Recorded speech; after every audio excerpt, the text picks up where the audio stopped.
What's up, you guys? Joe Dobby here, back at it again. This time I've got something special for you guys. This is a theme deck that revolves around the Palmon Digivolution line. Shout out to David from Three Kingdoms for sharing this deck. I thought it was just really cool. I love it when people try to go full-on tribe deck, and we've only really seen Greymon and Gabumon being so-called like these tribe decks. So I thought it was cool when I saw this like Palmon line for it as well. That said, we're gonna dive right into it. So eggs, you've got the 1 copy of Tanemon and the 4 copies of Yokomon. So Tanemon, if you've digivolved this turn, the Digimon gets plus 1k DP when attacking. And then the 4 copies of Yokomon, so when you use Digiburst, one of your Digimon gets another 2000 DP. So super cool eggs there, fairly straightforward, which is why we're not going to dive into them too much. Rookies, we've got 4 copies of Lilamon. So this Lilamon, once again, working with that Digiburst to keep cycling through that Lilamon, so you get the rookie back on a Digiburst. So if you're kind of bricked out on rookies, you'll always have one as long as you're using Digiburst, which is pretty cool. So that's awesome. Also got 4 copies of the Jammer Palmon. So the Jammer Palmon to me was a very interesting choice in this deck.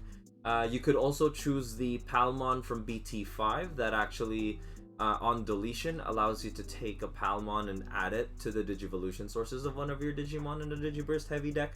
But I thought this one was pretty cool too, because it allows you to get jamming, and when you are looking at the top end of the Palmon line, most of them are only 10k or 11k, so the jamming really does help.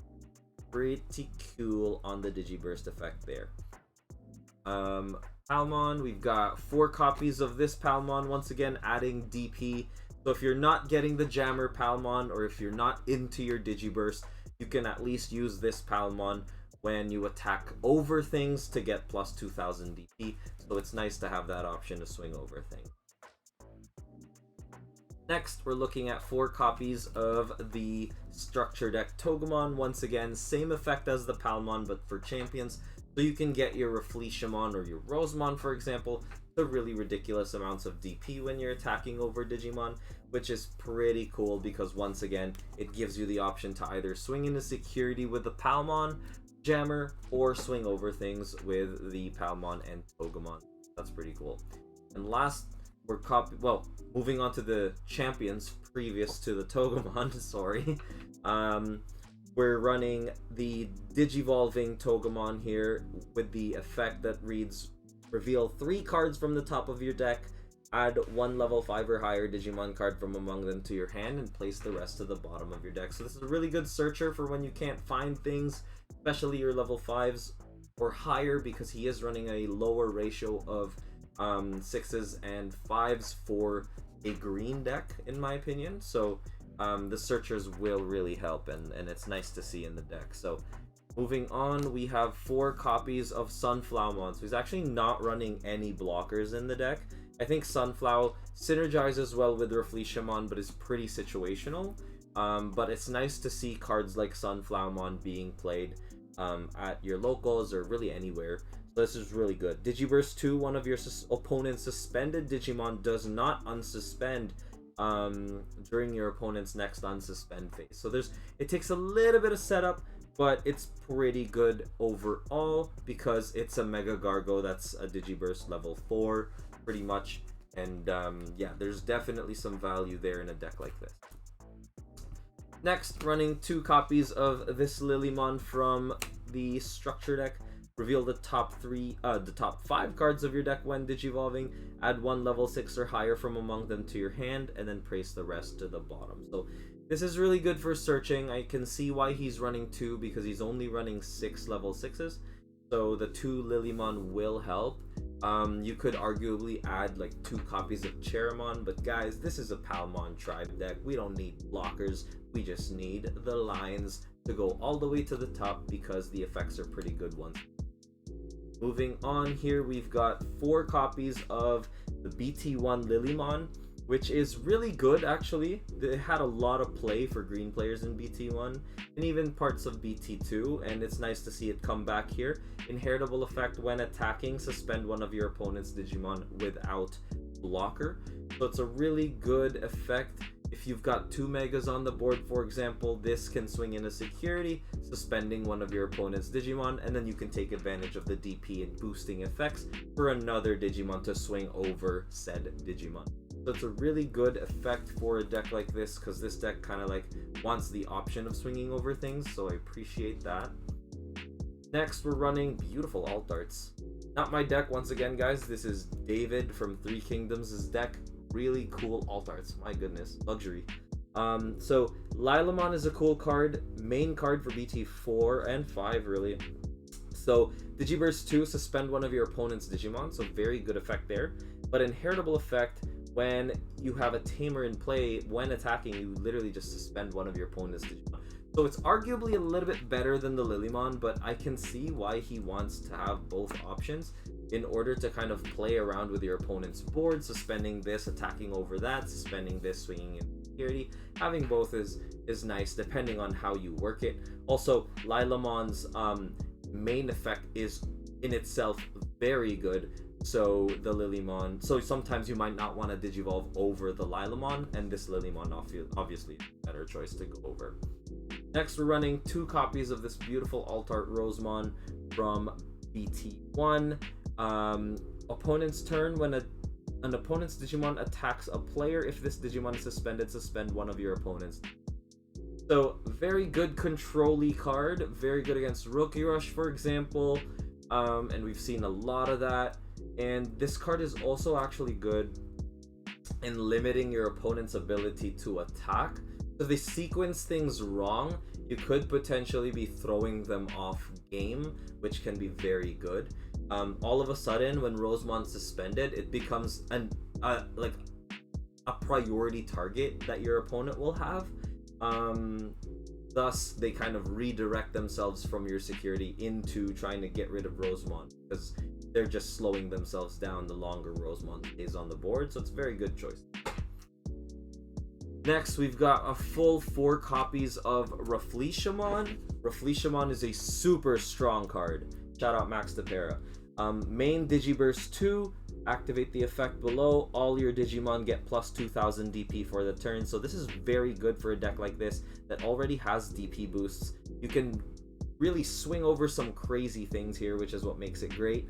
And your turn, once per turn, when one of your Digimon activates Digiburst, you can actually one of your opponent's Digimon can't attack or block until the end of your opponent's next.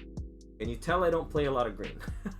But once again, very good effect because it just stops your opponent. It stuns your opponent's Digimon from attacking or blocking, and with high enough DP, you can easily get over security Digimon. So as long as you're preventing your opponent's blockers from doing anything really, as a combination of Raffleishamon and Lilamon, you're pretty much in a very, very good spot to just swing at security willy-nilly. Rosemon will also half your opponent's attacks, which is really good there. Next, we are running 2 copies of Izzy Izumi and Mimi Tachikawa. This is probably for when David's bricked out and he cannot find his level 6s. I can see why he would play 2 of these just to add a little bit more memory as well. Sometimes if you have the Mimi and this out and your opponent has a suspended Digimon, they can get an extra 2 memory at the start of your turn, so you could start at 5 potentially with a Mimi out. And when one of your level 5 Digimon attacks, you can actually reveal the top 3 cards of your deck. If there's a level 6 there, you can Digivolve it into that, and pretty much with no cost, and then the rest of your cards go to the back. So this is pretty much a Jagamon if it was a tamer, or it pretty much negates or removes the need for cards like Smashed Potatoes. Smashed Potatoes is still pretty good in my opinion for janky Jagamon, but this is a very, very good tamer in itself. Next, running 4 copies of Mimi. Personally, I think there's a lot of Mimis here. I'd rather go for maybe 2 Mimis and find other slots to make the deck more consistent, but the Mimi is very great and it's very needed in green, so I can see why you would initially go for 4.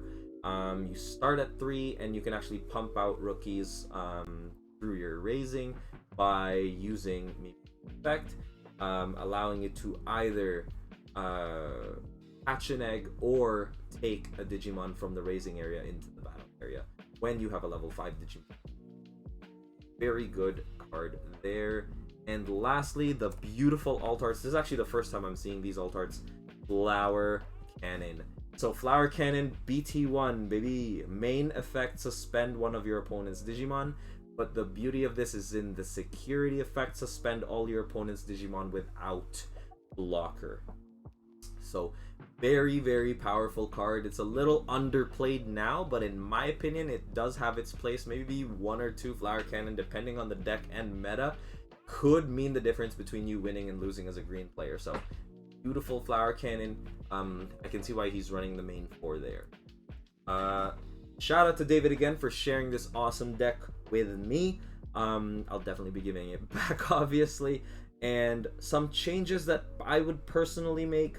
I would add another Rosemon to the mix. I'd look into the other Rosemon effects as well, and see if there's some synergy there. Rookies, we're looking at only 12 rookies. I can see why, because of the Lalamon ability to cycle, but I would probably cut Mimi down by 2 and maybe put 2 Terriermon, or try to find a mix between the Palmon that actually adds a source into your Digimon. So when you Digiburst with Sunflowermon, you can have a Palmon on deletion just come right back underneath it to facilitate the Digiburst of the higher stacked Digimon like Lilamon and Rafflesia. I'd also try to see if I could add a little bit more Digibursting here. But that said, the deck is in itself pretty good. I faced it myself against my Gobblemon Tribe deck, and that was a lot of fun. Took it to game 3. So you know, I think Tribe decks are gonna be very viable moving forward as the card pool increases. But as of now, this is a very fun deck to play with and play against. But that said, guys, thank you so much for watching. Once again, shout out to David from 3 Kingdoms. If you guys are from Canada and you are looking to purchase some product, whether it's Pokemon, Digimon, whatever, what have you, go ahead and check out 3 Kingdoms. They only ship to Canada, so yeah. Not sponsored, just letting you know that's my locals, and I love to support my local game store, and that's how I'm doing it. Till next time, peace!